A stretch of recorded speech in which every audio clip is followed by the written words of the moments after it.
Eu gostaria de começar essa mensagem te fazendo uma pergunta. Como você tem usado o tempo que Deus te deu para viver aqui na Terra? Você dedica parte do seu dia para cumprir o chamado, a missão que Ele dedicou a você? Ou você ainda acha que tem muito tempo para isso e por isso você prefere aproveitar as coisas que a sua juventude, o seu tempo de adolescente ou até mesmo de adulto ainda tem para te oferecer? Infelizmente, eu sei que a maioria das pessoas escolhe essa segunda opção. As pessoas acham que elas nunca vão morrer, elas acham que vai ser somente de velhice e que elas sempre têm algo mais importante do que colocar Deus em primeiro lugar, do que buscar a Deus hoje. Mas deixa eu te perguntar uma coisa. E se Deus te dissesse que amanhã seria o último dia da sua vida aqui na Terra? Você iria continuar vivendo da mesma forma? Para você refletir melhor sobre esse assunto, eu quero te contar uma história que está no Novo Testamento, no livro de Atos, em que nós lemos a respeito de um jovem chamado Estevão. A Bíblia conta que assim que Jesus morreu e ressuscitou, os apóstolos começaram a evangelizar o mundo e eles nomearam Estevão como diácono da igreja. Ele era um homem muito usado por Deus e ele pregava o evangelho com muita ousadia. No entanto, os líderes religiosos daquela época, eles estavam furiosos com todos aqueles que insistiam em falar de Jesus e daquilo que ele podia fazer na vida das pessoas. Então eles chamaram Estevão para depor num lugar chamado Sinédrio, que era um tribunal onde podia se decidir sobre a vida e a morte de qualquer pessoa em Jerusalém. E aquele homem, que na verdade era jovem, ele podia ter evitado a perseguição contra ele, porque ele tinha uma vida inteira pela frente. Mas ele não abriu mão da sua fé em Cristo e ainda enxergou uma oportunidade daquele momento de pregar o Evangelho. Eu quero ler para você agora uma passagem da Bíblia que está em Atos capítulo 6. Olha o que está escrito. Estevão, homem cheio da graça e do poder de Deus, realizava grandes maravilhas e sinais entre o povo. Contudo, levantou-se oposição dos membros da chamada Sinagoga dos Libertos, dos judeus de Cirene e de Alexandria, como das províncias da Cilícia e da Ásia. Esses homens começaram a discutir com Estevão, mas não podiam resistir à sabedoria e ao espírito com que ele falava. Olha isso, irmãos, um moço tão jovem, mas tão cheio de Deus. Ele causou muita revolta entre aqueles que se achavam os donos da verdade. E com isso eles inventaram mentiras contra Estevão e apresentaram falsas testemunhas. E quando perguntaram a Estevão se as acusações eram falsas, ele não se defendeu, mas ele mostrou nas Escrituras que todos ali eram rebeldes e desobedientes a Deus, porque eles haviam matado o Salvador, Jesus Cristo, assim como seus antepassados mataram os profetas que anunciaram a sua vinda. Depois você lê na sua Bíblia como que foi esse discurso de Estevão. E naquela hora, aqueles homens ficaram com tanta raiva de Estevão, que eles o apedrejaram até a morte, fazendo dele o primeiro mártir da igreja, o primeiro homem que morreu por causa da sua fé em Cristo. E é interessante que enquanto ele estava sendo apedrejado, ele teve uma visão celestial.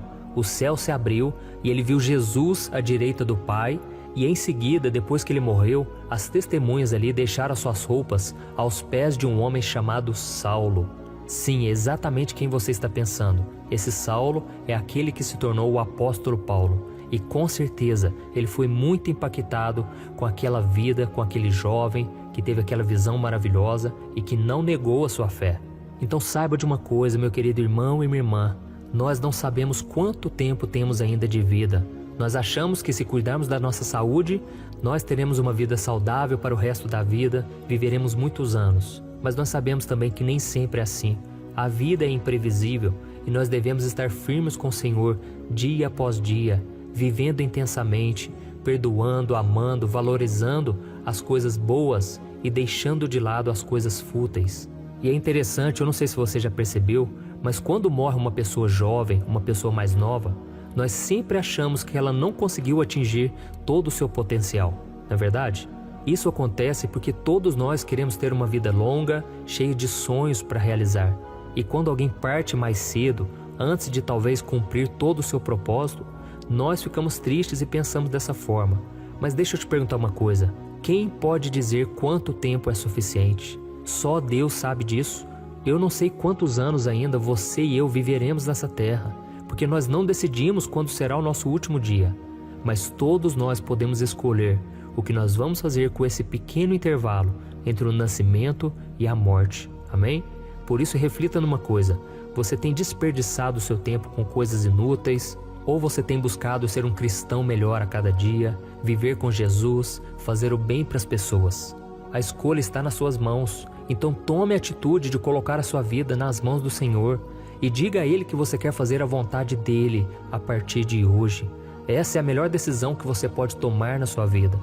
E você que talvez pense assim: ah, pastor, mas eu não sei o que Deus tem para mim, eu não sei qual é o meu chamado. Meu querido, nem todo mundo vai ter chamado para pastor, para evangelista, para missionário, para profeta, nem todo mundo. Algumas pessoas serão chamadas para ser donas de casa, para serem empresários, para serem banqueiros, para trabalharem com posto de gasolina, qualquer outra coisa, para trabalhar na rua como gari. Tem pessoas que têm um chamado de ser anônimos, nunca irão aparecer, mas durante a sua vida elas cumprem o propósito de Deus. Nós vemos um exemplo muito clássico da Bíblia, quando um menino no meio da multidão, ele ofereceu 5 pães e 2 peixes, e Jesus pegou aquele pouco que aquele menino tinha, e ele multiplicou, e alimentou uma multidão com mais de 5.000 pessoas. Então Deus fez um milagre através do pouco, e Deus pode te usar também através de pequenas atitudes, mas feitas com grande amor. Amém? Eu não sei o que Deus tem para sua vida, mas eu sei que você pode viver para servir as pessoas. Porque se você quiser agradar a Deus, você tem também que amar ao próximo. Esses são os 2 maiores mandamentos. Amarás o Senhor teu Deus de todo o teu coração, de toda a tua alma, de todo o teu entendimento e tuas forças. E amarás ao teu próximo como a ti mesmo. Assim você vai estar vivendo os propósitos de Deus todos os dias. E você vai ser uma pessoa realizada. Porque eu não conheço ninguém que tenha se dedicado a servir ao próximo, que tenha se preocupado com os problemas dos outros, mais do que os seus, que seja uma pessoa infeliz, uma pessoa sem propósito. Pelo contrário, essas pessoas são as mais alegres, porque elas não desperdiçam o seu tempo com coisas fúteis. Pelo contrário, elas fazem algo que reflete por toda a eternidade. E Deus então preenche elas com a paz. Quando você derrama amor, você dá carinho, atenção, você faz a obra, você não tem tempo para perder com coisas pequenas. E a Bíblia diz no livro de Provérbios: o que dá alívio aos outros, alívio receberá. O generoso prosperará. Então tenha esse propósito a partir de hoje. Sirva a Deus nos pequenos detalhes, na sua empresa, na sua família, no seu casamento, na roda de amigos. Seja um exemplo vivo de quem Deus é, daquilo que Ele tem feito na sua vida, tá bom? Seja um exemplo verdadeiro de um cristão e você vai ver que a sua satisfação vai estar nas coisas do alto, nas coisas eternas. Amém? E agora eu quero fazer uma oração por você, você que entendeu esta mensagem e que deseja ter uma vida com significado, com propósito todos os dias, tá bom? Vamos orar, se você puder, feche os seus olhos e nós vamos clamar a presença de Deus agora. Senhor, meu Deus e meu Pai, eu me coloco na Tua presença neste dia para Te agradecer, meu Deus, primeiramente pela vida desse irmão e dessa irmã que está aqui orando junto comigo nesse momento. Oh Senhor, se nós estamos aqui respirando com saúde, é porque o Senhor ainda tem uma obra na nossa vida. Que o Senhor, meu Pai, venha mostrar a nós que os problemas de hoje, eles são passageiros e que existe uma eternidade nos esperando, que nós não podemos desistir antes da hora, nós não podemos nos abater por coisas pequenas, porque aquilo que o Senhor tem para nós é muito melhor do que aquilo que já vimos um dia, do que aquilo que já brotou no nosso coração. Oh, meu Deus, a Tua palavra diz que os Teus pensamentos são muito mais elevados que os nossos. Então nos ajude, Senhor, a entender os Teus propósitos, entender o que o Senhor tem para nós, as lições que devemos aprender nos desertos. Senhor, nos ajude a completar a carreira cheio de fé, de esperança, com fidelidade ao Senhor. Por isso, meu Pai, nos abençoe, Senhor. Abençoe a nossa vida por completo, em todas as áreas. Que nós, meu Pai, possamos viver o Evangelho puro e simples de Jesus. Que não sejamos levados, Pai, por pensamentos errados, por caminhos que não levam à salvação. Que nós possamos caminhar com pessoas de Deus, pessoas que têm o mesmo propósito que nós. Livra-nos, Senhor, das pessoas más, mal intencionadas, pessoas que não se alegram com as nossas conquistas, pessoas que não se entristecem com a nossa dor.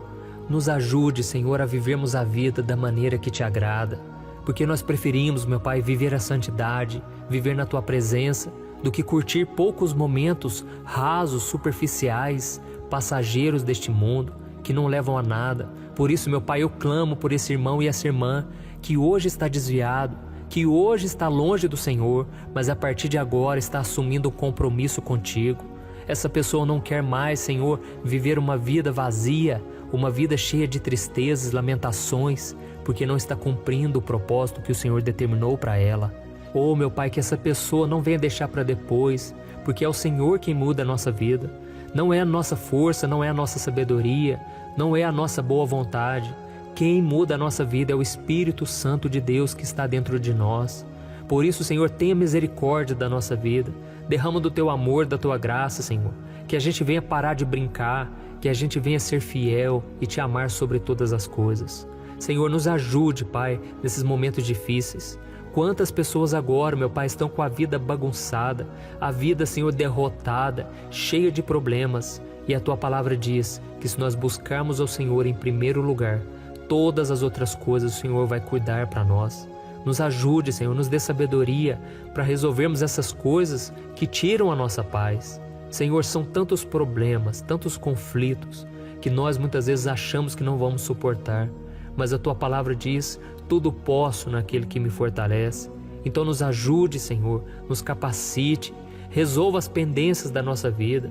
Que a Tua palavra, Senhor, seja lâmpada para os nossos pés, luz para os nossos caminhos. Que o Senhor nos dê sabedoria, inteligência, que a gente não venha agir como as pessoas que não sabem para onde vão, mas que nós sejamos aqueles que sabem exatamente o que estão fazendo, como estão vivendo e para onde estão indo. Em nome de Jesus, meu Pai, nos dê uma vida com propósito a cada dia e que a gente possa colocar em prática tudo o que temos aprendido com a Tua palavra. Em nome de Jesus que eu oro e já Te agradeço. Amém. Aleluia.